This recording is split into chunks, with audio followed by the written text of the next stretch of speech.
When you think of empires, you probably picture the British Empire, maybe the Romans, maybe even the Mongols. But here's the twist: one of the world's most quietly influential empires never actually disappeared. And I'm not talking about Britain, I'm talking about France. The France of bigots and romance, but also of military bases in Africa, a currency that controls economies thousands of miles away, and a stretching from the Caribbean to the Pacific. I traveled through Paris, Calais, and while walking those cobble streets, sipping coffee in the shadow of the Eiffel Tower, I realized France's power is hiding in plain sight.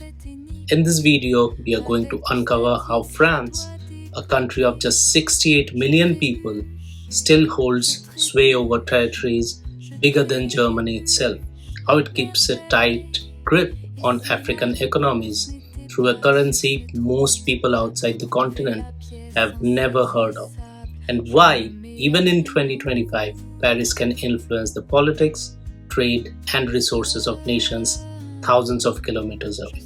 And the crazy part, you probably benefit from this empire every day without even realizing it. On paper, France's empire collapsed in the 1960s. Wave after wave of African nations declared independence. The Caribbean colonies started calling themselves overseas departments. Pacific islands began talking about self-determination. But France, unlike Britain, didn't just pack up and leave, it rebranded.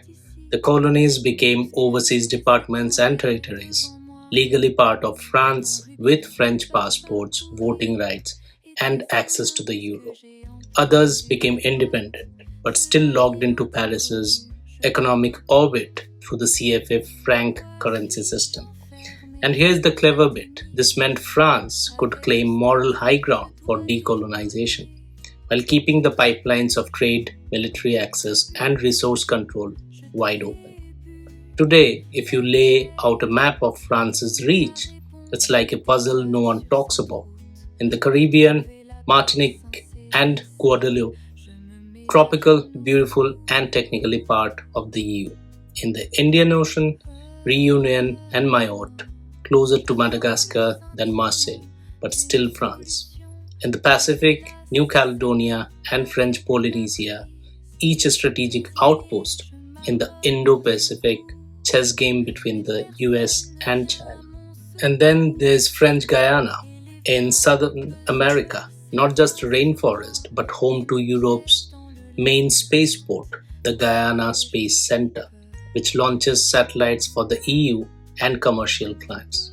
This patchwork empire makes France the world's second largest exclusive economic zone, 11 million square kilometers of sea, bigger than the United States, bigger than China, all because of little dots on the map.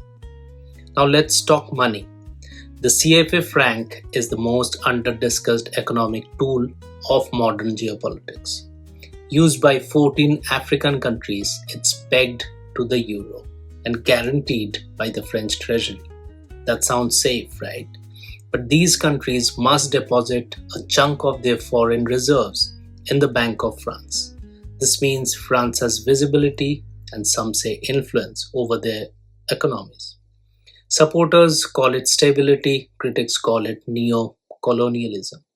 And for investors, it means African economies under the CFA system tend to have lower inflation, but also slower industrial diversification, making them long-term suppliers of raw materials rather than manufacturing powerhouses. And guess who benefits from that stability and predictability? French companies like Total Energies, Valor, Orange, and Danone. France might not match the US or China in raw military might, but it has something just as valuable: positioning. In Africa, it has got permanent bases in Djibouti, Gabon, Senegal, and Cote d'Ivoire. In the Pacific, New Caledonia and French Polynesia give it naval reach deep into the Indo-Pacific. In the Indian Ocean, Reunion and Mayotte mean it's always present along critical shipping lines. This network means France can project power, and protect trade in most ways, even countries its size can't even dream of. If you have walked along the Champs Elysees, you have felt it. France's soft power is unmatched. Luxury fashion, haute cuisine, cinema, art. And here is the trick, that culture isn't just branding, it's economic infrastructure. French brands like Louis Vuitton, Chanel, and Hermes dominate global luxury, and they are all headquartered in Paris.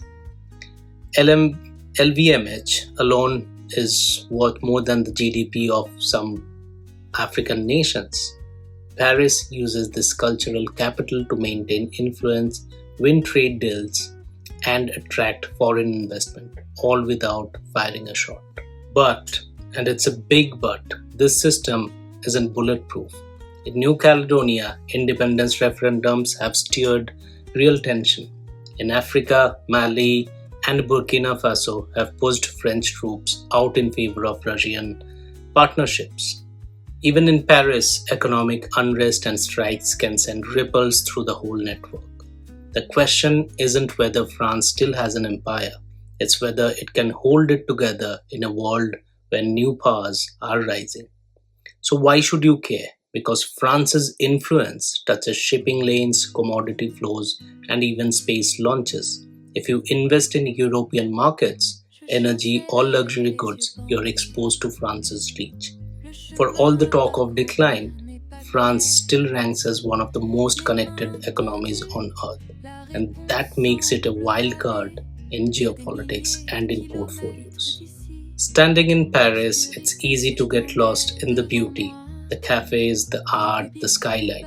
But just beneath the surface lies a web of influence that stretches across oceans and continents, an empire that never really ended. And the next time you look at a world map, remember France is a lot bigger than it actually looks.